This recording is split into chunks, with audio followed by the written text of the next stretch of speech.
नमस्कार दोस्तों, आप सभी को मैं मेरे श्री सत्यगाथा चैनल पर स्वागत करता हूं। कल की अवतार लीला को लेकर महापुरुष अच्युतानंद दास जी ने अपने वाल्मीकि कल्प पुस्तक के पेज नंबर 42 पर क्या भविष्यवाणी करे हैं, आइए सुनते हैं। यहाँ पर महापुरुष ने लिखे हैं कि अनेक व्यवस्था मुनि अक्षय कलंकी अपूर्व से महिमाटी सुन तुम्भे निकी। अनेक व्यवस्था पर अवतरण करेंगे स्वयं कल्कि भगवान और उन्हीं के पास अपूर्व महिमा दृश्य होगा। पद्म पोखरी उपरे चौके प्रमाण 22 कल्परे ताहा होइछि संपूर्ण। यहाँ पर लिखा गया है कि पद्म पुष्करिणी के ऊपर चौके का अर्थ 4 उंगली का स्थान भी कहते हैं, और भी चौके का अर्थ जहाँ पर एक स्थान पर अनेक एकत्रित होते हैं। 22 कल्परेता होइछि संपूर्ण, 22 कल्प पर वो संपूर्ण हुआ होगा। ये संपूर्ण तात्विक वर्णन है। अन्य स्थानों पर भी लिखा गया है कि पद्म पुष्करिणी रे पड़ीन खेल होइब तो ही पद्म पुष्करिणी के ऊपर ही ये कल्कि लीला होगा। पद्मवन धाम पर लीला चहटेगा। पद्मवन धाम नेमाल महापुरुष अच्युतानंद दास जी की समाधि पीठ को पद्मवन कहा जाता है, क्योंकि महापुरुष ने वहां पर अपने साधना के द्वारा शून्य पद्मवन सृष्टि करे थे, जहां पर देवी देवता आकर रास लीला करते थे।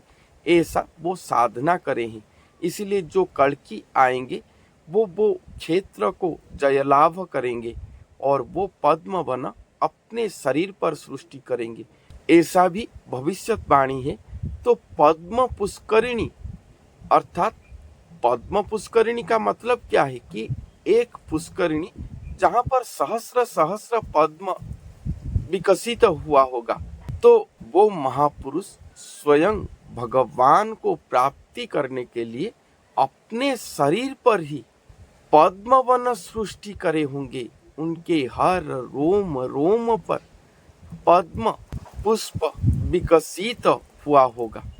तो वही पद्म देह पर स्वयं भगवान, स्वयं निराकार भगवान आकर विजय करेंगे, अवतरण करेंगे और महारहस लीला वो नर के शरीर पर होगा। ये बात मैं ऐसे नहीं कह रहा हूँ। महापुरुष अच्युतानंद दास तथा पंच सखाओं की रहस्यमाला पुस्तक को अगर आप पढ़ेंगे तो ये बात वहां से प्रमाण उक्ति सहित मिल जाता है। पद्म पुष्करिणी रे पड़ीन खेल होई बताई, यही नर का शरीर पर जो पद्म पुष्करिणी पद्म वन सृष्टि हुआ है वहां पर ही लीला होगा।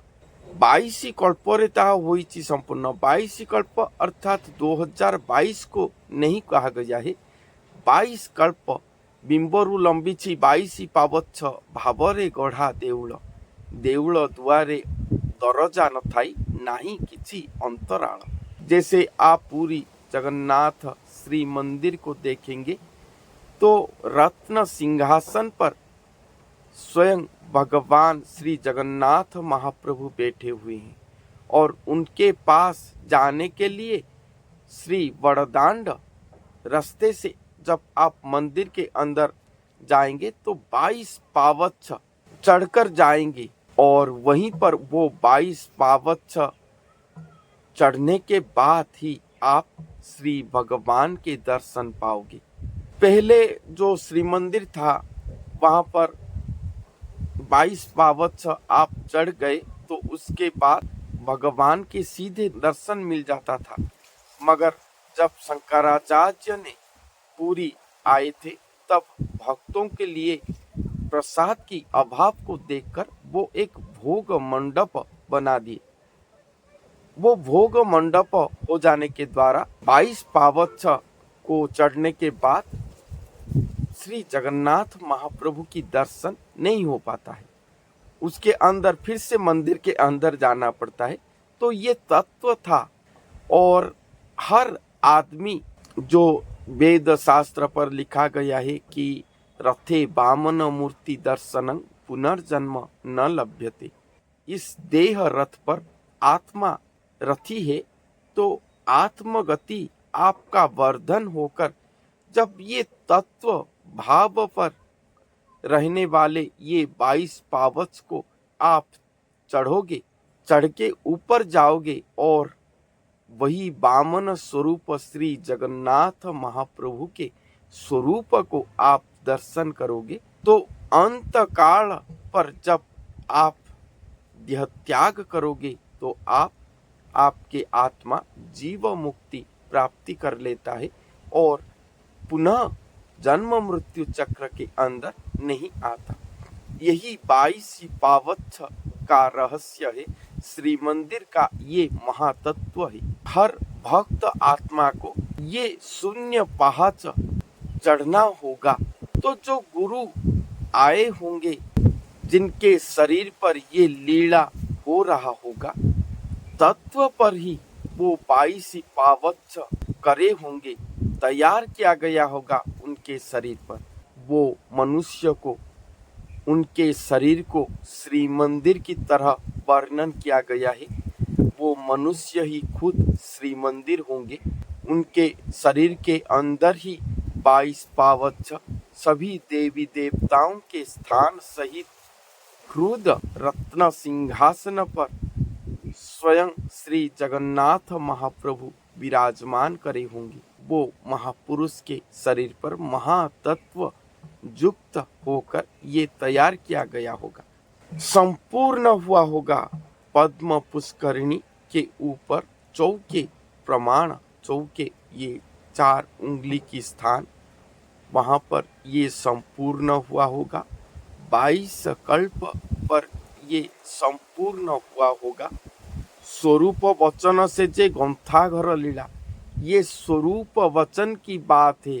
ग्रंथाघर जैसे रत्न भंडार जैसे कहते हैं, उसी तरह ये ग्रंथाघर, ये स्वरूप का जो वचन, जो महातत्व पर तैयार किया गया है, वो तत्व महातत्व ग्रंथाघर सम है। उसी पर ही वो तैयार हुए हैं। अधिका प्रकट मुनि अपूर्व से खेला। अधिका प्रकट, अत्यधिक प्रकट, अधिक प्रकट।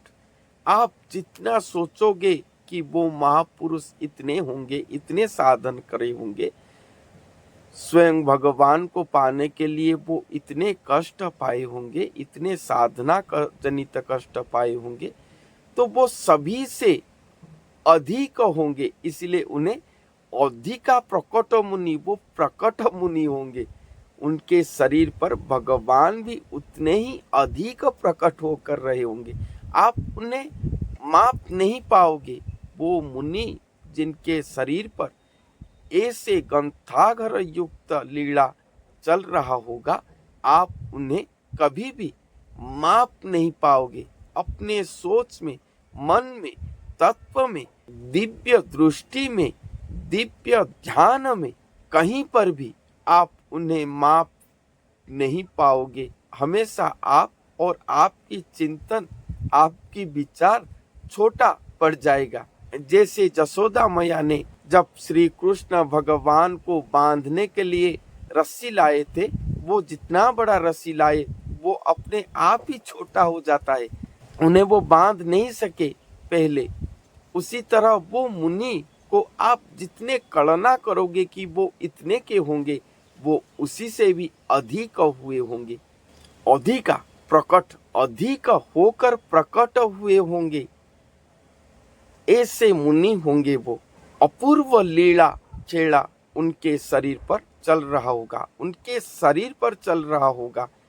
आप कहोगे कि शरीर पर नहीं, अन्य स्थान नहीं, यहाँ पर कहा गया कि स्वरूप वचन, स्वरूप के वचन है ये। जो स्वरूप पर ये लीला चल रहा होगा, वो स्वरूप की वचन है कि वहां पर ग्रंथाघर सम लीला हो रहा होगा।